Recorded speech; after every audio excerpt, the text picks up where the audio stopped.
देखो बच्चों, मैं आपको ह्यूमन फिजियोलॉजी डाइजेशन चैप्टर से उसका डायग्राम एनसीईआरटी का डायग्राम मैं डिस्कस करूंगा, जिसमें ये बताऊंगा कि डाइजेशन कैसे होता है। ठीक है, और कौन कौन से पार्ट हैं जो पार्टिसिपेट करते हैं डाइजेशन में। ओके, तो चलिए हम बात करेंगे। देखो, आपको एनसीईआरटी के एक डायग्राम देखा हुआ है, लिखा हुआ है। और देखिए, ये क्या है, ओरल कैविटी। क्या है, ओरल कैविटी।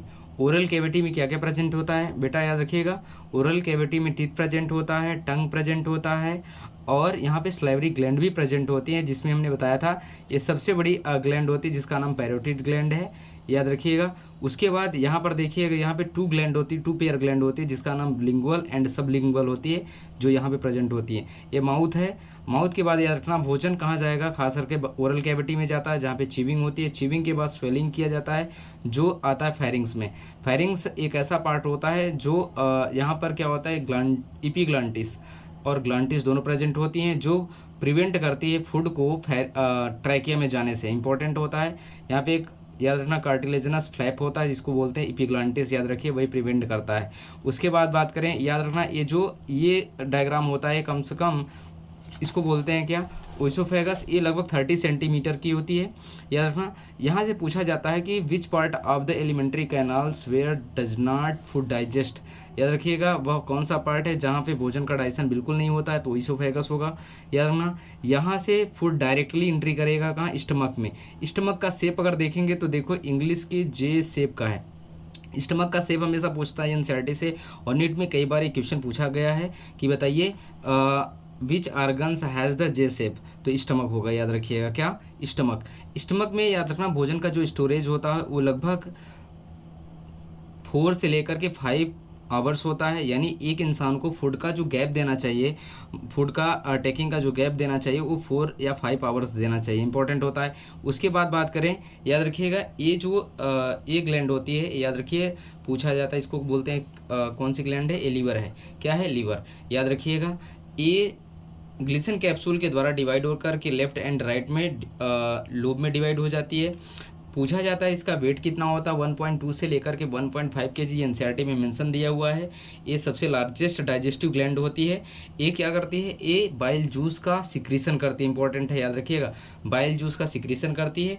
इसके अंदर एक ग्रीन कलर की ग्लैंड होती है, जिसको बोलते हैं गॉल ब्लैडर। गॉल ब्लैडर का काम होता है, याद रखना, फूड खास करके बाइल जूस का स्टोरेज करता है। याद रखना, यहाँ पे पूछा जाता है कि बाइल जूस किस टाइप का डाइजेशन करता है, तो याद रखना, ये फैट का इमल्सीफाई करता है, जो फैट को डाइजेशन करने में हेल्प करता है। यानी लीवर का अगर डैमेज हो गया, लीवर में कोई प्रॉब्लम होती, तो याद रखना, सबसे ज़्यादा क्या डाइजेशन नहीं होगा, फैट, यानी ऑयल डाइजेशन नहीं होगा। और इसलिए यहाँ पर याद रखना, 2 कलर्स भी डिराइव्ड होते हैं, जिसका नाम बिलीवर्डिन और बिलुर्बिन एंड बिलीवर्डिन होती हैं। अगर ये एक्सिस मात्रा में ब्लड में अगर आ जाती हैं, तो याद रखना क्या हो जाता है, जॉन्डिस हो जाता है। जॉन्डिस इंपॉर्टेंट है। अब बात किया जाता है यहाँ पर स्टमक के बाद बात करें, तो यहाँ पर ये देखो, ये सी शेप का स्ट्रक्चर दिखाई दे रहा है आपको। ए सी शेप का स्ट्रक्चर को बोलते हैं क्या, डियोडिनम। क्या बोलेंगे, डियोडिनम। याद रखना, ये याद रखना, यहाँ से स्मॉल इंटेस्टाइन स्टार्ट हो जाता है, और सबसे first part of the small intestine duodenum होता है। ये शेप कैसा होता है, सी शेप। याद रखिए, यहाँ सी शेप की आर्म में क्या होता है, खास करके एक लीफ लाइक स्ट्रक्चर प्रेजेंट होता है, जिसको क्या बोलते हैं, पेनक्रियाज। क्या बोलेंगे, पेनक्रियाज। पेनक्रियाज को याद रखना मिक्स्ड ग्लैंड बोलते हैं। मिक्स्ड ग्लैंड क्यों बोलते हैं, क्यों, क्योंकि यहाँ पे याद रखना, ये 2 टाइप की वर्क करती है। खास करके बात करें, ये हार्मोन रिलीज भी करती है, और यहाँ पर एंजाइम्स भी निकलते हैं। एंजाइम्स निकालने के लिए इसको एक्सोक्राइन ग्लैंड भी बोलते हैं, और हार्मोन रिलीज करने के लिए इसे एंडोक्राइन ग्लैंड भी बोलते हैं। तो याद रखना, यहाँ पर बात करें, यहाँ पे पेनक्रियाटिक जूस निकलता है। पेनक्रियाटिक जूस याद रखिएगा, यहाँ पे जा करके काम लेगा, जियोडिनम मिक्स होता है।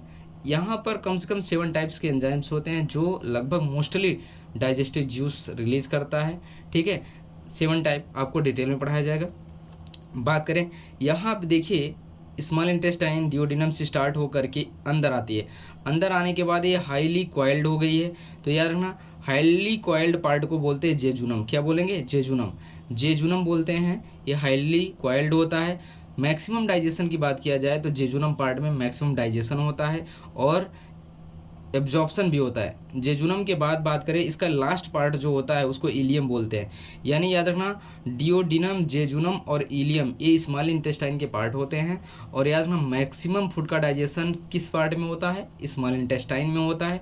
तो आपको याद रखना है कि मैक्सिमम फूड का डाइजेशन किस पार्ट में होगा एलिमेंट्री कैनाल के? तो स्मॉल इंटेस्टाइन। और एब्जॉर्प्शन भी यहीं पर होता है। हाँ, इसके बाद कहते हैं वेस्ट प्रोडक्ट बचता है, खास करके जो अनडाइजेस्टेड फूड होते हैं वो यहाँ पर इलियोसीकल वाल होता है। याद रखना, यहाँ पे सीकम पार्ट होता है और यहाँ स्मॉल इंटेस्टाइन और सीकम को गर्ड करने वाली एक वाल्व होती है जिसका नाम है इलियोसीकल वाल्व, जो आपको डिटेल में पढ़ाया जाएगा। अनडाइजेस्टेड फूड सीकम में आता है। सीकम एक ऐसा ब्लाइंड सैक पार्ट होता है जो एनसीईआरटी में दिया हुआ होगा, ये लार्ज इंटेस्टाइन का पार्ट होता है। यहाँ पे अनडाइजेस्टेड फूड, और खास करके इस पार्ट में याद रखिएगा यहाँ पे सम बायोटिक बैक्टीरिया होते हैं, खासकर ई कोलाई बैक्टीरिया की बात करें, जो फर्मेंटेट करता है अनडाइजेस्टेड फूड को और ये चेंज कर देता है स्टूल में। स्टूल को आगे प्रमोट किया जाता है। तो कहते हैं जो यहाँ पर इस पार्ट को कोलन भी बोलते हैं। याद रखना, लार्ज इंटेस्टाइन के पार्ट को कोलन बोलते हैं, और कोलन जो होता है ऊपर जाने वाली कोलन को बोलते हैं एसेंडिंग कोलन। क्या बोलेंगे? Ascending colon. देखो यहाँ पे लिखा हुआ है एसेंडिंग कोलन, ऊपर जाने वाली को। और यहाँ पर देखिए, जब ये लेफ्ट टू राइट की तरफ मूव करती है तो इसे बोलते हैं ट्रांसवर्स कोलन। क्या बोलेंगे? ट्रांसवर्स कोलन बोलते हैं। कोलन में याद रखिए कोई डाइजेशन नहीं होता, हाँ, बट यहाँ पर याद रखिएगा वाटर का एब्जॉर्प्शन जरूर होता है। सम ड्रग्स और वाटर का एब्जॉर्प्शन भी होता है, याद रखिएगा। उसके बाद नीचे आने वाली कोलन को बात किया जाए उसे बोलेंगे डिसेंडिंग कोलन। क्या बोलेंगे? डिसेंडिंग कोलन, नीचे आने के। और याद रखना, ये फीकल मैटर को कैरी करता है, इंपॉर्टेंट है। इसके बाद बात करें तो यहाँ पर ये डिसेंडिंग कोलन के द्वारा फीकल मैटर आ करके एक सिग्मॉइड कोलन होता है। सिग्मॉइड का मतलब यहाँ पे थोड़ा सा टर्न हुआ है इसलिए इसे सिग्मॉइड कोलन बोलेंगे। और रेक्टम में आकर के फीकल मैटर कलेक्ट हो जाता है, टाइम टू टाइम एनस के द्वारा बाहर कर दिया जाता है। ओके, तो याद रखिएगा ये एनसीईआरटी का प्योर डायग्राम है, डायरेक्ट नीट में पूछा जाता है। याद रखिएगा, इस डायग्राम से क्वेश्चन काफ़ी बार आ चुके हैं, याद रखिएगा। ठीक है, अब बात करेंगे एक एलिमेंट्री कैनाल का अगर एनाटॉमी किया जाए। अब हम एलिमेंट्री कैनाल को कट करके दिखाएं तो उसमें कौन सी लेयर प्रेजेंट होती है, कितनी लेयर प्रेजेंट होती हैं, क्यों और क्या क्या होता है, सारी चीज़ें डिस्कस करते हैं। देखो इस डायग्राम में देखिए बड़े अच्छे से आप देखिएगा। देखिए ये खास करके एलिमेंट्री कैनाल का एक कट पीस है, खास करके एनाटॉमी है, एनाटॉमिकल स्ट्रक्चर दिखाया गया है। सबसे बाहरी लेयर को याद रखना बोलते हैं सिरोसा। उसके बाद बात करें सिरोसा के जस्ट बाद आप देखिएगा इनर जो होती है, इनर अंदर की तरफ, याद रखिए अंदर की तरफ जो लेयर होती है खास करके सर्कुलर शेप में होती है, सर्कुलर होती है।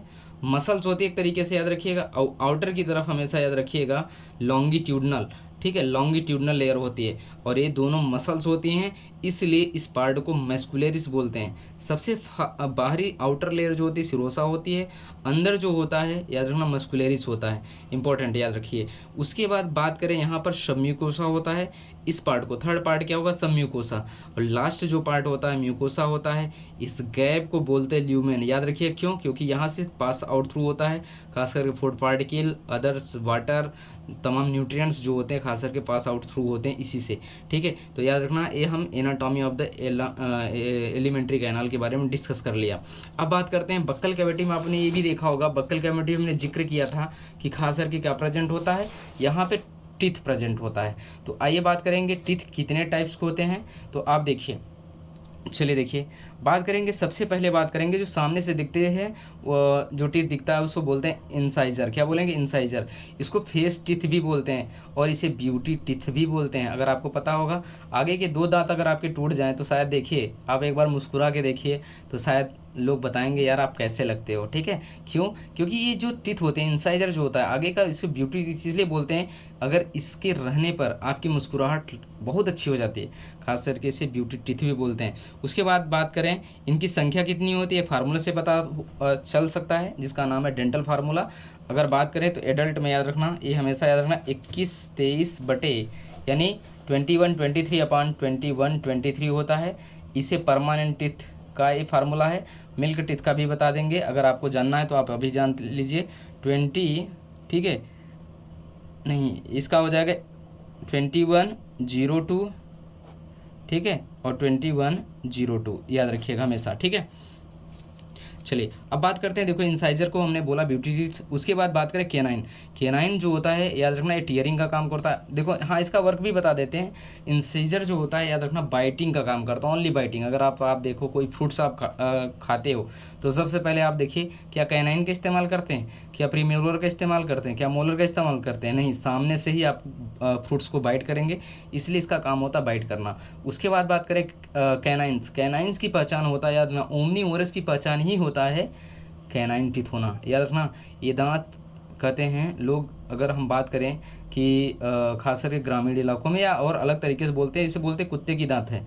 कुत्ते का दांत नहीं, हर मांस खाने वाले इंसान का दांत ये होना प्रेजेंट हो जाता है, यानी मांसाहारी है कोई तो कैनाइन जरूर होता है। और ख़ास करके आपने देखा होगा कोई भी पर्सन अपना दांत देख सकता है, ये दांत काफ़ी नुकीला होता है, इसका काम होता है टीयरिंग करना, किसी चीज़ को फाड़ देना।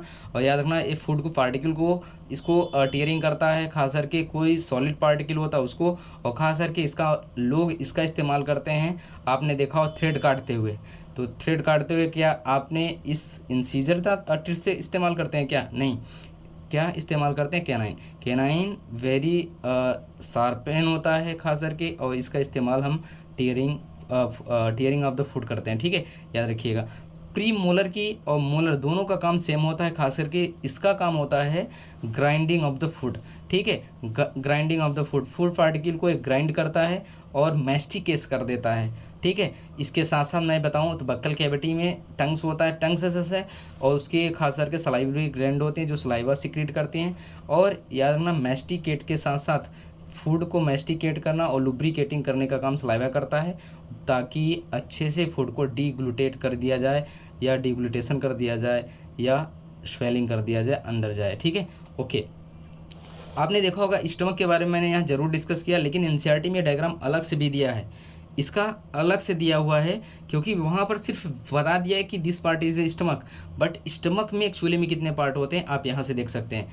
याद रखिएगा इसे ओइसोफेंजियल पार्ट्स बोलते हैं। क्यों? क्योंकि रीज़न है, आप देखिए यहाँ पर देखिए इस डायग्राम में क्लियर किया गया है, ये जो पार्ट दिखाया जा रहा है ओइसोफेगस का पार्ट है।